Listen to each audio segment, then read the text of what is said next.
2027학년도 수능 연계교재 수능관 독서에 사회문화 5강입니다. 사회문화 5강에 요 경제지문인데 이거 뭐 크게 어렵지 않았죠.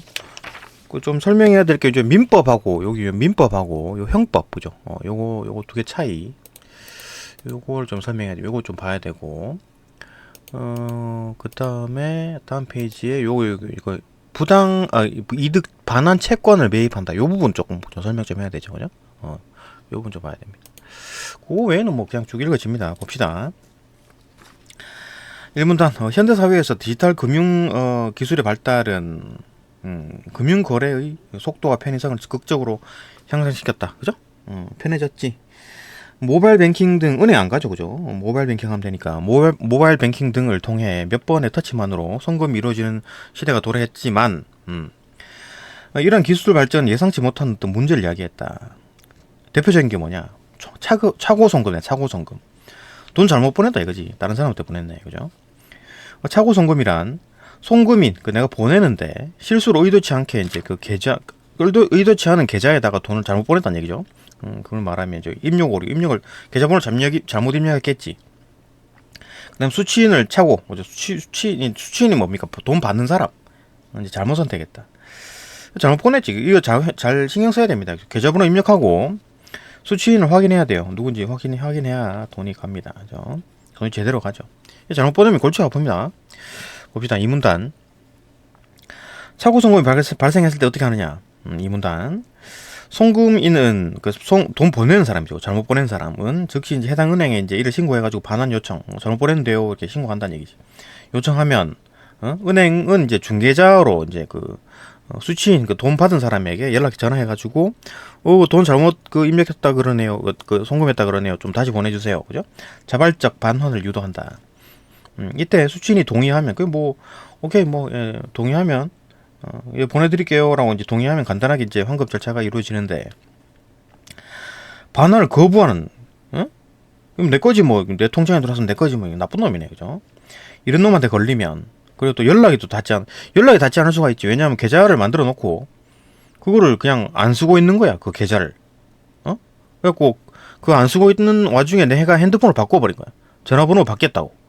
그럼 연락이 안 닿겠죠, 그죠? 그 계좌는 전화번호가 없는 계좌가 되는 거잖아요, 그죠? 그런 경우에 상황이 복잡해지는 거지. 돈을 돌려받기 힘들어지겠죠. 송금인이 직접 법적 절차를 진행해야 하기 때문에, 그죠? 직접 이제 이 은행이 안 해줍니다, 이렇게 하면. 직접 법적 절차, 소송 걸고 하는 건 지가 해야 돼. 본인이 해야 돼. 직접 법적 절차를 진행해야 하기 때문에 좀 힘들어진다는 얘기지. 차고 송금인, 돈 잘못 보낸 놈. 즉 실수로 돈을 잘못 보낸 사람은 그 실수를 바로잡기 위해서 직접 회수를 시도하는데 직접 받으려고 시도하지만 그렇게 하면 이제 법적으로 하는 수밖에 없잖아요, 그죠? 내가 만약에 수도권에 있는데 지방에다가 돈이 지방에 있는 사람에게 돈이 갔어. 그 어떻게 해야 돼, 그럼, 그죠? 직접 회수를 시도하겠지만 법적 대응에 들어가면 이제 법적 대응한다고 하면 변호사도 사야 되고 이렇게 시간도 법원에도 가야 되고 왔다리 시간 들고, 그죠? 비용과 시간, 절차적 복잡성으로 인해 가지고 실질적 피해를 감내해야 돼. 그러니까 만약에 10,000원, 20,000원 이래 보내놓고 이거 연락도 안 되고 나 안 보내줄 거야 이러면은 이렇게 소송 걸어가지고 변호사 사가지고 시간 쓰면서 하기가 좀 더 귀찮죠, 그죠? 10,000원 안 받고 말지 이래 되는 거잖아요, 그죠? 그러니까 실질적인 피해를 감내해야 된다. 특히 금액이 소액일 경우, 그죠? 10,000원 이렇게 할 때 회수에 드는 행정적 노력과 비용이 실질 이익을 초과하기도 한다, 그죠? 이거 10,000원 찾으려고 몇백만 원 들여가지고 변호사 사고 이제 소송 걸고 법원 왔다리 시간 쓰고 돈 쓰고 이렇게 하기 힘들다. 수취인의 연락처조차 파악하지 못하는 경우가 많지요, 그죠? 계좌인데 그 계좌를 만든 사람이 전화번호를 바꿔가지고 전 통화가 안 돼, 연락이 안 돼. 그런 경우도 많고, 또 송금인은 돈 보낸 놈이죠. 문제 해결에 이제 어려움을 겪을 수밖에 없죠. 이에 따라 이제 차고 송금인은 단순 실수가 부당한 손실로 이어지는 어떤 현실에 이제 불합리함을 느끼. 그러니까 이렇게 되니까 야 이거 좀 실수 한 번 했는데 이렇게 힘드나? 이렇게 손실을 봐야 되나? 그런 어떤 현실에 이제 불합리함을 느끼고 조금 더 이렇게 좀 해결을 잘 할 수 있게 뭐가 안 되나? 그죠? 제도적으로 보완하거나 아니면 금융기관의 적극적인 역할, 은행이 좀 알아서 해주면 안 되나? 이런 걸 이제 요구하는 입장을 이렇게. 만약 은행이 이제 거의 강제로 만 원을 뺏어온다든가, 그죠? 그렇게 할 수 없나? 그런 입장을 갖게, 그런 생각을 하는데 쉽지 않죠. 쉽지 않습니다. 요까지가 이제 그 2문단이었고 3문단 봅시다. 그러면 이제 직접 이제 그 뭐 민법상 그 소송 민사 소송하는 거, 그다음에 이제 그 3문단에서 이제 형사상 돈을 떼쳐먹 강제로 그냥 일부러 돈을 떼쳐먹은 놈, 돈을 받았는데 돈을 안 보내줘, 그죠? 알면서 자기 돈 아닌 거 알면서, 그럴 때 형법상 절차.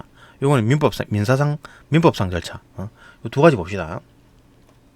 어떻게 이제 법적 대응을 어떻게 하는가? 3문단 4문단입니다. 일단 이거 골치 아프다. 이거 이 불합리함을 느끼고, 그죠? 제도적 보완과 금융기관의 어떤 적극적 역할을 좀 했으면 좋겠다고 생각하지만 현실적으로 그러지 못하고 있고. 그러면 이제 법적 대응을 하는 수밖에 없는데, 요건 이제 민사상 해결, 요건 형사상 해결. 요 두 가지 봅시다. 일단 3문단.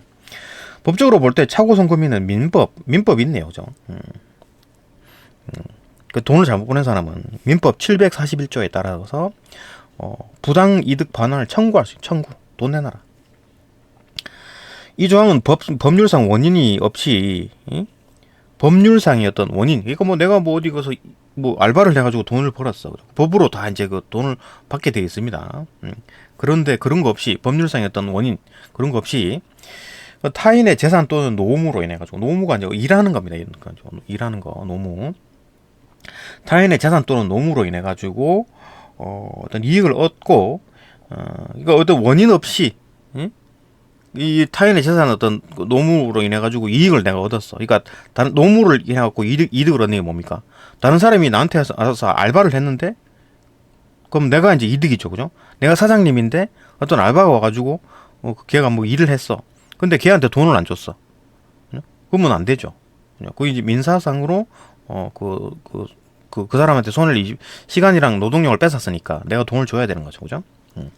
그러니까 노무를 노동으로 바꾸면 되죠, 그죠? 어쨌든 간에 법률상 원인 없이 타인의 재산 또는 이제 노동, 그죠? 노무로 인해 가지고 내가 이득을 얻은 거야. 난 나쁜 놈이었네, 그죠? 이런 사람이 이제 또 이득을 얻고 이로 인해 가지고 타인에게 손해를 가한 자는 그 이익을 반환해라. 알바를 고용했으면 알바한테 돈을 줘야지, 그죠? 이걸 반환해야 한다고 명시되어 있다. 이게 민법. 형법은 아니고 민법입니다. 명시하고 있으며, 이는 송금인이 민사소송을 통해 가지고 수취인, 그러니까 돈을 받은 놈을 상대로 반환을 청구할 수 있는 근거가 되죠. 야, 민법 741조에 있어. 너 나한테 돈 줘야 돼. 응? 법적으로 나한테 돈 줘야 돼. 그런 근거가 된다는 거죠. 민법이 있네.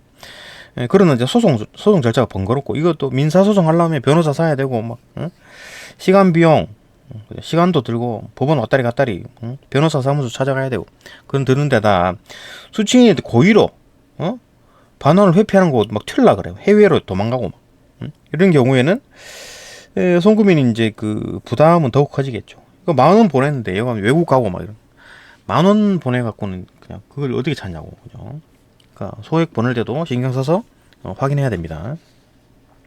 이게 이제 민사상 대응입니다. 민사상 대응. 그러니까 얘가 멀쩡한 놈이고 악의가 별로 없고 그러면은 민사상으로 이제 하기 전에 이제 돈을 돌려주겠지. 근데 진짜 나쁜 놈이 아니고 그냥 보통 나쁜 놈이다. 진짜 나쁜 놈이 아니고 그냥 보통 나쁜 놈이다 그러면은 소송 걸어가지고 돈을 받아낼 수 있죠. 그러니까 1억까지는 아니고 몇 천만 원 정도 보낼 수 있죠, 그죠? 그럼 잘못 보냈을 때 그때 이제 소송 걸어가지고 시간 비용이 좀 들더라도, 그죠? 소송 비용이 좀 들더라도 몇 천만 원은 큰 돈이죠. 그러니까 그건 받아내야 되지. 근데 10,000원, 20,000원 갖고는 이거 소송하기가 좀 변호사비가 더 아깝죠, 그죠? 어쨌든 한 몇 천만 원 정도면 이게 좀 민사소송 해가지고 이제 돈을 받을 수가 있다. 그 얘기였고, 4문단. 일부 수취인은 본인의 계좌에 이제 갑작스럽게 입금된 금액을 처음에는 자신의 정당한 수입으로 오해할 수 있죠. 내가 어디 일을 하고 있었는데, 이거 돈이 들어왔네? 이거 내 돈인가? 이럴 수도 있죠, 그죠? 그럴 수 있지. 다 확인하나? 계좌번호에. 안 하죠, 그죠? 또, 일부 수취인은, 송금인의 연락을 받지 못해가지고, 이루어진 상태에서 받지 못한 상태에서 이루어진 입금만으로는 차고 송금임을 인지하지 못하는 경우 몰라, 그죠? 아니면 돈이 들어왔다 하더라도 그건 뭐 내 돈이겠지 생각하고 그냥 아무 생각 없이 그냥 있을 수도 있고, 그죠? 이런 상황일 수가 있다는 얘기지. 그런데 반환 요청을 받아서 은행이 이제 그 연락해준다 그랬잖아요. 은행이 어디 갔어? 어디 갔나? 은행이 중재자로서 수취인에게 연락할 수 있잖아요, 그죠? 연락해가지고 요거 만원 그거 잘못 입력했다는데요, 좀 돌려주세요라고 할 수 있죠, 그죠? 그렇게 할 수 있다 그랬는데, 어디 갔나? 여기 좀 사문단. 그런데 반환 요청을 받았죠, 그죠? 그 수취인 돈을 받은 놈이, 계좌에 돈이 들어온 놈이 요청을 받았어, 은행에서. 야, 그 돈 만원 다시 좀 보내주세요라고 했는데, 그리고 또 은행을 통해서 연락을 받았으면, 또 수취인은 타인의 돈을 잠깐 맡고 있는 보관자가 된다. 이건 이제 인지를 했다는 얘기잖아. 인지를 했다는 얘기잖아. 그죠? 반환 요청을 받았고, 아니면 또 은행을 통해서 전화를 받았어. 그러면은, 보관자로 이제 변해지는 거예요. 인지를 못한 상태에서 인지를 한 상태로 바뀝니다. 그럼 이제 보관자가 되는 거죠. 보관자. 그죠? 그럼 형사상으로 수취인이 이 송금 실수임을 이제 인지를 했죠. 아, 돈을 잘못 보냈구나. 이렇게 인지를 하죠. 근데 고의로 반환을 거부하거나 나쁜 놈이죠. 그죠?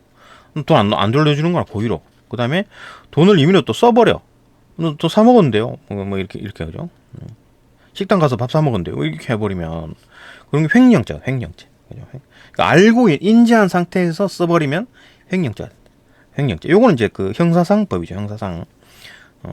이 횡령죄는 타인의 재산을 보관하는 자가 반환을 거부하거나 이를 임의로 사용한 경우에 성립하는데, 횡령죄가 성립할 경우에 수취인은 형사처벌을 받을 수가 있다.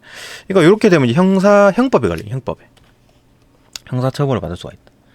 이거 알고도, 그죠? 인지를 한 후에도 반환을 거부하고 있어 사용해버리면 횡령죄가 돼요. 횡령죄는 형법에 걸립니다. 형법에. 그죠? 형법과 민법 한번 볼까요? 요거 민법과 형법, 요 차이 봅시다. 차이. 그 뭐 대표적인 차이, 일단 뭐 개념부터 보면, 일단 민법은 이제 개인과 개인 간에 어떤 의무, 권리, 요거를 이제 다루는 거예요. 그죠? 이건 뭐 계약이라든지, 그러니까 개인과 개인 사이, 이거 뭐 재산 분쟁, 아니면 계약, 뭐 가족 관계 이런 거. 형법은 뭐다? 사회 질서 유지하기 위해서 범죄 처벌하는 거. 형법. 이게 진짜 말 그대로 깜빵 쳐넣는 겁니다. 이거는. 그죠? 법 어기고 이제 요건 이제 사회에서 격리시켜야 되겠다. 체포하거나 아니면 그렇게 못하게 이제 벌금 때리는 거. 요거는 개인과 개인 사이에 민법. 그죠? 그러니까 어떤 사건이 터졌을 때 그 사람에게 형사소송도 걸고 또 민사소송도 걸고 두 개를 동시에 걸 수가 있어요. 그죠? 그 민법 해가지고 나 손해배상, 그죠? 민법으로. 형법은 이놈 깜빵 보내는 거. 그죠? 그겁니다. 또 이제 적용 대상 이거 봅시다. 적용 대상과 목적 차이를 보게 되면 목적이 달라. 민법은 이제 그 둘이 개인 간의 어떤 분쟁. 그러니까 법원은 그냥 분쟁 해결을 돕는 역할만 할 뿐이에요. 그러니까 뭐 법원이 민법으로 이제 깜빵 보내고 하진 않는다는 얘기지. 그러니까 법원은 민법을 이용해 가지고 손해배상을 해라, 계약 이행을 해라 이렇게 명령을 하는 거지. 명령, 그죠? 근데 이제 그 형법 같은 경우에는 그 법원에서 이제 깜빵을 쳐넣는 거죠. 벌금 얼마 내라. 아니면 조금 더 범죄가 좀 심하면 구속을 하거나 체포를 하거나 징역을 때리는 겁니다. 형법은. 민법은 뭐다? 뭐 벌금, 구속, 징역 이게 아니고 그냥 손해배상을 해라 명령을 하는 거죠. 법원이. 당사자 간에 이제 합의를 기본으로 하고 합의금 얼마 내라 이렇게 하는 거죠. 민법. 그죠? 민사소송. 형사소송은 말 그대로 깜빵 보내는 거고. 그죠? 요거 같은 경우는 확실히 차이를 봅시다. 이제 처벌과 보상 차이 요걸 보면 확실히 이해가 되죠. 일단 민법에서 이제 법원이 이제 피해자 이제 권리 회복, 또 둘이 이제 싸웠는데 한 놈이 억울해. 그러니까 그러면 얘한테 이거 상대방에게 이제 손해를 보상해라. 그죠? 손해배상을 해라. 청구를 하면 법원이 이제 그렇게 명령을 하는 거지. 법원이 하는 역할은. 그죠? 누가 잘못했네. 그 네가 이제 손해배상을 해라. 이렇게 이제 명령을 내리는 겁니다. 명령만 내리면 끝인다. 그럼 난 명령 내리기 때문에 나는 안 할 거야. 물론 뭐 이제 형법을 거부할 수는 없죠. 그죠? 벌금 내거나 이제 구속하거나 징역 이걸 거부할 수가 있나? 그냥 강제로 강제 이행이죠. 강제 이행. 그죠? 잡아가는 거잖아. 이거 형법은 거부할 수가 없는 거고. 근데 민법 같은 경우는 이제 법원이 이제 명령을 내렸는데 거부하거나 이제 불이행을 할 수가 있죠. 강제성이 적으니까 법원은 그냥 판단만 해주는 거니까. 그죠? 그럼 어떻게 되냐? 불이행을 하면 어떻게 되느냐? 이또 마찬가지 그 불이행을 했는데요. 몇 월 며칠까지 돈을 이제 손해배상을 해라 그랬는데 돈을 안 냈어. 돈을 안 줬어. 그러면은 강제 집행을 합니다. 기본적으로. 가압류를 한다든가, 그 사람이 가지고 있는 재산을 뺏어가지고 경매를 붙여가지고 팔아버려. 그래 그 돈으로 이제 그 강제 집행을 하는 거지. 이거 돈 주는 거지. 그죠? 근데 그런데 또 이제 그 또 좀 더 세게 그 요렇게 할 수 있는데 이렇게 막 고의적으로 이제 거부하고 이거는 그냥 가만히 그냥 뭐 당하고 있는 거잖아요. 그죠? 범죄자가. 그러니까 범죄자라기보다는 그냥 범죄는 아니지. 그죠? 범죄는 뭐 손해배상 청구해가지고, 돈을 내야 되는 사람이 그냥 이렇게 이제 가압류 당하거나 경매 당해가지고 이렇게 하는 건데 이걸 고의적으로 거부를 한다거나 방해를 하면 이건 이제 형사처벌이 가능한 거지. 법원 명령을 불이행했잖아요. 그럼 이제 형사로 넘어가는 거지. 응? 그죠? 고의로면 거부하고, 뭐 방해하고 막. 집행을 방해하고 그러면 이제 그 형사처벌이 가능하다. 이거는 이제 그 민사가 아니고 형사로 넘어가는 겁니다. 그러니까 법원 명령을 고의적으로 이거 고의가 뭡니까? 아까 뭐 말했듯이 횡령법도 그렇죠. 알면서도 이게 분명히 내 돈이 아닌 걸 알면서 그러니까 모르면서 쓴 거는 뭐 형사처벌까지는 아닌데 알면서 고의로 이렇게 하는 거는 형사처벌이 가능하다. 그죠? 뭐 횡령죄 비슷하게 되는 거지. 그죠? 형법 같은 경우는 이제 응보를 통한 이제 사회적 경고, 이게 사회에서 격리시켜야 돼. 범죄 피해가 크니까, 그죠? 제재를 한다. 뭐 그 얘기입니다. 그죠? 이해되죠? 그러니까 형사와 민사 요인이죠. 개인 간의 이제 분쟁을 해결하고 이제 민사 같은 경우에는 이게 핵심인 거지. 손해배상하고 반환을 해라. 법원이 명령을 하는 건데. 법원이 명령을 했는데 그것도 어겨. 그러면은 이제 그 가압류, 그것도 가압류나 이런 것도 민사다. 그죠? 가압류나 이런 것도 민사다. 그 아니면 그 사람이 가지고 있는 물건을 뺏어가지고 그 압류를 해가지고 그 물건을 갖다가 경매를 붙여가지고 팔아버려. 팔면은 그 돈 가지고 이제 그게 강제집행 돈을 주는 거지, 그죠? 피해자한테 돈을 주는 거다. 근데 그것도 안 하고 고의적으로 거부하고 막 누워가지고 뺏고, 그죠? 안 줄 거야, 막 이렇게 하면은 형사처벌이 가능하다. 그죠? 근데 형법은 형사처벌은 이제 처벌하는 거 징역, 뭐 금고, 벌금 이런 거, 뭐 체포 이런 거 전부 다 이런 거 되는 거지. 형사지, 그죠? 이해가 된다, 그죠? 그다음 또 넘어갑시다. 여기 이제 그 4문단이었고 5문단. 그 핵심 쟁점에 대한 얘기를 할 겁니다. 지금 이제 그 어떤 지금 돈을 잘못 보내가지고 골치가 아픈 상황에서 이제 그 법적 어떤 대응을 해야 되는데 이제 민법상, 그죠? 민사상 이렇게 하고 형사상 이렇게 될 수도 있다라는 얘기였고, 핵심 쟁점이 뭐냐? 요거죠, 그죠? 선이냐 악이냐 계속 봅시다. 5문단 핵심 쟁점은 뭐냐? 수취인의 행동, 돈 받은 놈이죠. 돈 받은 놈, 취한 놈, 돈을 취한 놈이 선의였는지 악의였는지 여부다. 이게 뭔 얘기냐? 선이란 차고 송금을 몰랐어. 얘는 그죠? 몰랐어. 그죠? 이때는 어떤 그 민사적 이제 반환 의무만 존재하는 거예요. 돈 갚아라 이렇게 그 다시 보내라. 그런 의무만 존재하며 그 뭐 몰랐다 그래가지고 깜빡이 쳐놓고 이러지 않는다. 그죠? 형사처벌 대상은 아닌데 반면에 악이 이는 나쁜 놈이지. 요 놈. 응? 악의, 그죠? 나쁜 뜻을 품고 있는 놈. 요 놈은 송금 실수임을 알고도 반환을 거부하고 돈을 써버렸어. 그죠? 이때는 형사적 책임. 인지하고 난 뒤에 돈을 써버리면 어떻게 된다? 횡령죠. 횡령. 그죠? 횡령죄다. 형사적 책임. 이건 이제 깜빡이 쳐넣는 거죠. 이거는. 판례가 있네. 봅시다. 대표적인 판례로 2021년에 차고 송금 사건이 있다. A는 실수로 이제 920만 원. 돈이 크네. 900만 원 돈을 다른 사람의 이제 계좌에다가 잘못 송금했네. 그러니까 수취인 돈 받은 놈이 이 돈은 자기 것이 아님을 알았네. 뒤에도 반환하지 않고 생활비로 막 탕진했어. 그죠? 이럴 때 이제 법원이 뭐라고 했냐? 이에 대해 수취인이 자금의 출처를 알고 있었는데, 그죠? 이를 반환하지 않고 소비한 점, 알고 있었다는 얘기지. 소비한 점에서 불법 영득 의사, 불법으로 어떤 뭐 취득했다는 얘기죠. 그죠? 그런 의사가 인정된다. 도둑놈이다. 횡령했네. 라고 하면 징역 2개월에 이제 집행유예 1년이다. 이렇게 되면 바로 이제 징역 가는 건 아니고 집행유예 1년이니까 집행유예 1년 동안 집행을 안 한다는 얘기지. 깜빵 가는 걸 집행 안 한다는 얘기입니다. 그러면은 1년 지나면 어떻게 되느냐? 1년 지나면 사라집니다. 그죠? 사라지는 거고. 1년 동안 얌전히 있어야지. 그죠? 범죄 안 저지르고, 그죠? 근데 범죄를 저지른다? 이제 가중 처벌이 돼가지고, 뭐 다른 범죄까지 해가지고 징역 2개월 플러스 다른 어떤 범죄를 저지른 거 몇 개월 해가지고 깜빵 가는 겁니다. 그죠? 이건 이제 징역 2개월에 집행유예 1년은 깜빵을 안 가는 겁니다. 당장 깜빵 가는 건 아니에요. 그죠? 그래도 1년 동안 착하게 살았다 그러면 그 징역 2개월은 사라지는 거고. 그죠? 하여튼 이런 그 벌이 내려졌네. 예? 그런 거 선고하였다. 이는 차고 송금에 대한 법원의 명확한 판단 기준을 보여준다. 그죠? 그러니까 어떤 선이냐 악의냐. 그죠? 그러니까 악이 그냥 알면서 썼을 때는 이제 깜빵에 쳐넣는다. 깜빵에 쳐넣을 수 있다. 그죠? 그 얘기입니다.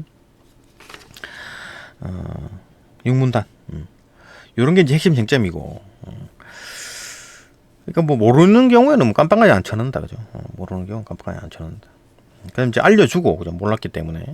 알려줬는데도 돈을 안 돌려줬다? 그러면 이제 그 형사처벌이 가능하다. 육문단.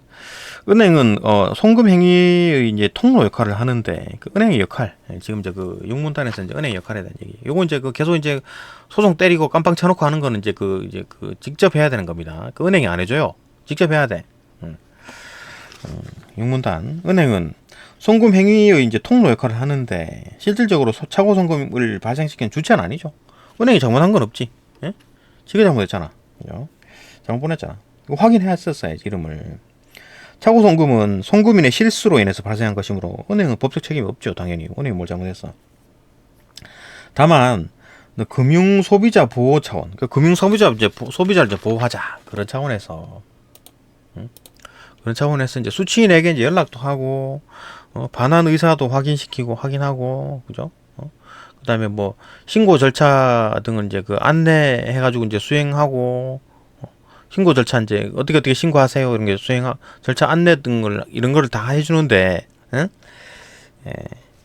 그 차고 송금 반환 지원 제도에서도 이제 중요한 협력 주체, 그러니까 이런 걸 수행하고 또 차고 송금 반환 제도에 대해서 중요한 어떤 협력 주체로 그러니까 차고 송금 반환 제도, 차고 송금 반환 어떤 지원 제도에서는 이건 적극적으로 행동합니다. 그 앞에는 뭐다? 뭐 연락해주고 반환 의사가 돈 갚아줄래요? 그거 다시 보낼래요? 안 보낼래요? 아니면 신고 어떻게 하세요? 요런 어떤 소극적인 역할, 그죠? 그 다음에 이제 적극적인 역할, 두 가지 역할이 있다. 은행 역할은, 그죠? 적극적인 역할은 뭐다? 이거 차고 송금 반환 지원제도. 이건 좀 적극적으로 참여하는 거지, 그죠? 근데 소극적으로는 연락 정도밖에 안 하고. 근데 왜냐하면 이제 그 강제 권한이 없어. 그죠? 왜냐하면 개인정보보호법이 있어가지고 그 사람에게 막 전화번호 알려주고 네가 직접 전화해 보세요 뭐 이렇게 막 그렇게 하고 막 주소 알려주고 찾아가서 돈 찾아가세요 뭐 그렇게 하지 못한다니. 개인정보보호법에 따라 신상은 안 알려준다. 그죠? 그래서 봅시다. 근데 이제 차고송금 어떤 뭐 반환 지원 제도에서는 이제 적극적으로 좀 움직이네. 협력 주체로 참여해가지고 적극적으로 움직인다. 그죠? 소극적으로 이제 그 연락만 하는 정도였다가 그 차고송금 반환 지원 제도에서는 좀 적극적으로 움직인다. 봅시다. 그러나 수취인이 반환을 거부할 경우 이때가 골치 아픈 거지. 수취인이 나쁜 놈일 때, 그죠? 은행은 연락처나 이제 주소와 같은 수취인의 개인 정보를 송금인에게 제공할 수 없으며, 그죠? 그 이제 내가 잘못 보냈는데 그 사람 주소 찾아주세요, 주소 알려주세요, 내가 찾아가서 돈을 받을게. 그거 안 알려준다는 얘기지. 개인정보 때문에, 그죠? 개인정보보호법 때문에. 또 반환을 또 강제로 또 할 수도 없어. 그런 권한도 없어. 뭐 잘못 갔으니까 돈 뺏어버려요. 그렇게 못한다는 얘기. 그죠?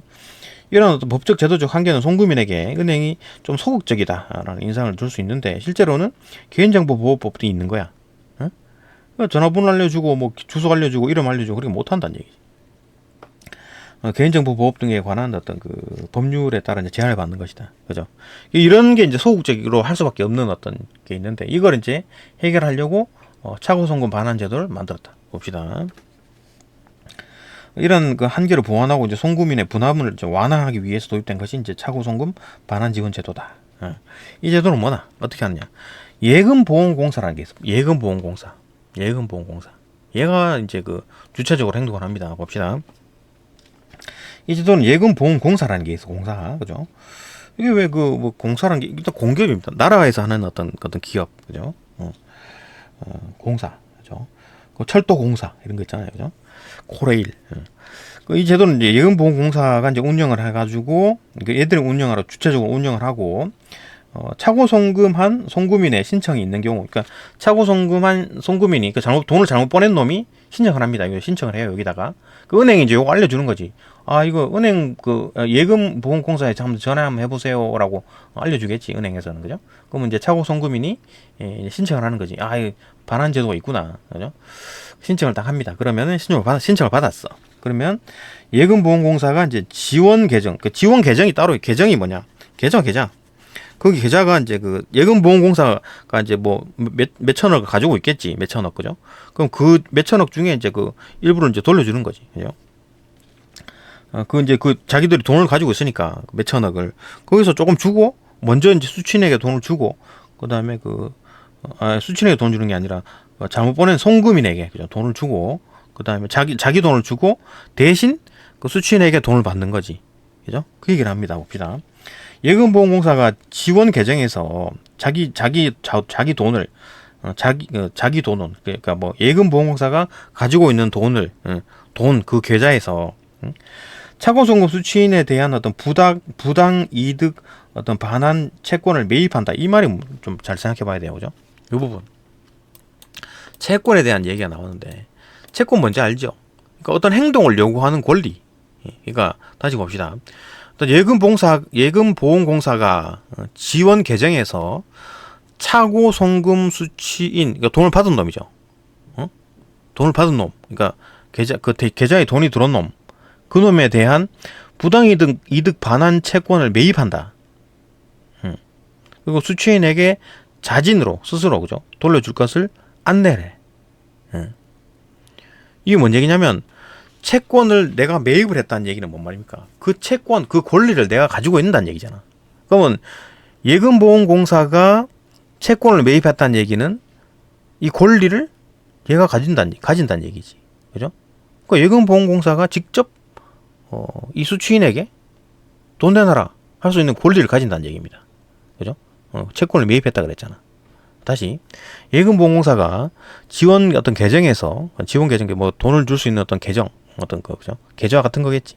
거기서 이제 차고 송금 수취인에 대한 부당이득 어떤 뭐 반환 채권을 이제 매입했다. 그럼 이제 권리를 가졌겠지. 부당이득 반환을 할 수 있는 권리를 가진 거야. 그래갖고 수취인에게, 야 나 니한테 돈 뜯어낼 권리가 있어. 그래가지고 자진으로 돈을 줘라. 안 그러면 확 뺏어버린다. 그죠? 찾아간다. 이렇게 돌려줄 것을 이제 안내한다기보다 이제 뭐 협박하겠지. 그죠? 돈 내놔라. 돈 보내줘라. 이렇게 하겠지. 그죠? 무슨 말인지 알겠죠? 채권이면 채권. 그죠? 그 얘기를 했고, 돌려줄 것을 안내한다. 안내라기보다는 뭐 거의 뭐 협박이죠. 협박. 안 그러면 확 그냥 막 법원에 해가지고 깜빡이 쳐넣을 거다. 이렇게 하겠지. 그죠? 만약 수취인이 이제 불응할 경우, 계속 아주 나쁜 놈이에요. 그죠? 이거 좀 돌려주면 될 거를. 만약 수취인이 이제 불응할 시에, 돈 못 주겠는데 이렇게 하면, 법원에다가 이제 지급 명령을 신청한다. 누가? 예금보험공사가, 그죠? 걔들이 법원에다가 지급 명령을 신청해가지고 법원이, 이게 이제, 이거 뭐 직접 명령하기는 어렵고, 법원의 힘을 빌리는 거지. 법원은 명령할 수 있으니까, 그죠? 법원이 지급 명령을 신청해가지고, 법원에다가 지급 명령을 신청해가지고 돈을 회수할 수 있는데, 법원에서 이제 너 돈 줘라, 그죠? 돈 돌려줘라. 그렇게 이제, 법원에서는 명령을 할 수 있죠. 그러니까 돈을 회수해가지고 회수를 할 수 있는데, 그때 이제 문제는 뭐다? 그 어떤 예금보험공사가 이제 그 행정력을 낭비를 했잖아. 그죠? 그러니까 회수 비용이 이제 들었잖아. 행정력을 썼잖아. 공무원을 썼잖아. 공무원. 그죠? 그러니까 예금보험공사가 움직이는 행정을 했기 때문에 거기에 드는 비용. 뭐 차 타고 뭐 어디 그 직원이 가서 뭘 했거나 아니면 뭐 서류상에 뭘 했거나 아니면 뭐 어떤 그 공무원이 애를 썼잖아요. 그죠?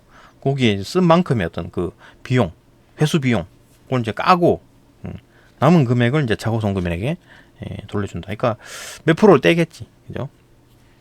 100% 다 주는 건 아니고. 그러니까 예금보험공사가 이제 움직였기 때문에 거기에 드는 어떤 비용을 가져간다. 그죠? 공짜는 없다.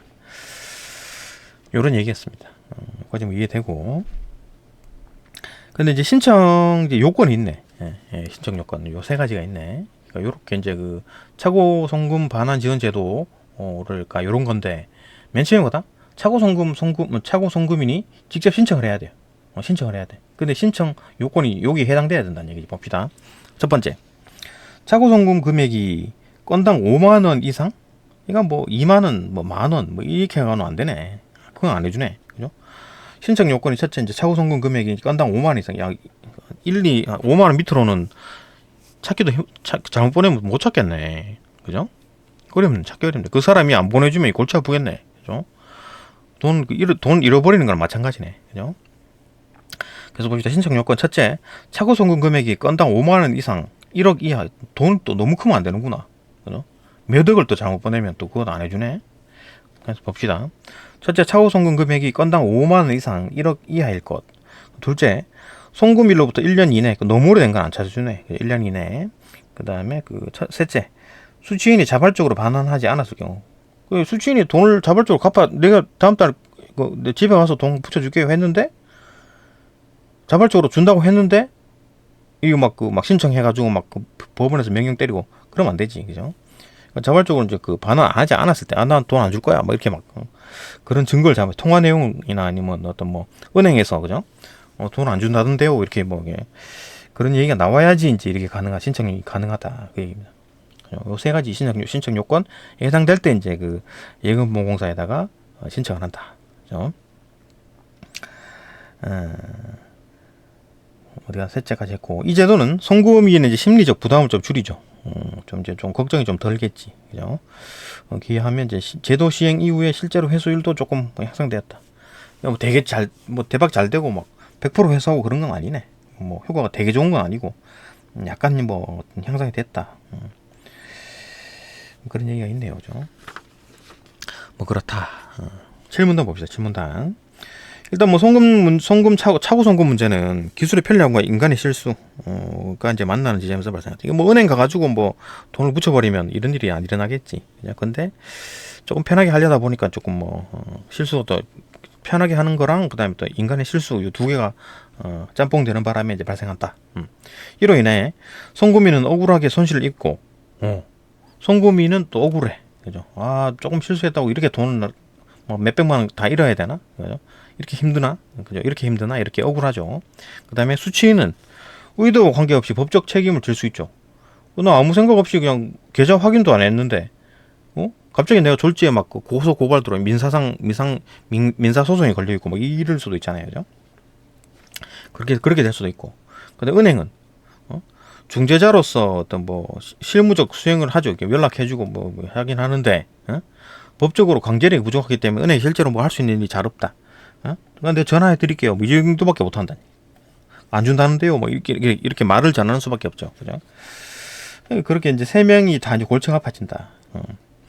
이들 세 당사자의 입장이 모두 이제 일리가 있다. 말이 되죠. 이해가 되는데, 따라서 이해관계가 충돌할 수밖에 없다. 쉽지 않다. 그죠? 이처럼 이제 차고 송금은 단순 금융 실수가 아니라 이제 개인의 권리 의무. 왜냐하면 은행에서 내 전화번호 줄 테니까 네가 알아 찾아가갖고 돈 뜯어내세요. 돈을 받아내세요. 이렇게 못한다는 얘기. 전화번호랑 주소 이런 거 안 알려준다는 얘기입니다. 그죠? 개인의 권리 의무. 그다음에 제도의 한계와 이제 사회적 정의 이런 게 교차하는 문제다. 복잡하다. 그죠? 따라서 차고 송금 문제는 개인의 차원에서 이제 신중함과 공공 차원에서 이제 제도적 완성이 모두 이제 요구되는 영역이다. 그러니까 이 얘기를 하고 싶었던 거지. 차고 송금 문제는 이제 개인적으로 좀 정신 좀 차리고 똑바로 보내라. 이름 좀 확인하고, 그 다음에 사회적 차원에서 이거 좀 제도를 좀 보완해야 되겠다. 이런 거죠. 두 가지가 다 필요한 어떤 상황이다. 그런 얘기입니다. 쉽지 않죠, 그죠? 그러니까 그냥 개인의 어떤 권리 이런 거 다 무시해버리고 돈을 강제로 뺏어버리면 되는데, 또 그렇게 하면 개인의 어떤 권리가 좀 줄어들고, 개인의 권리를 또 하시다 보니까 돈을 송금이 실수 조금 했다고 이렇게 찾기가 힘들어지는 이런 상황이 벌어진다. 이거 어떻게 해야 돼? 개인이고 나발이고 그냥 돈 다 뺏어야 되나? 또 그러면 안 되죠, 그죠? 또 복잡한 문제다. 그런 얘기였습니다.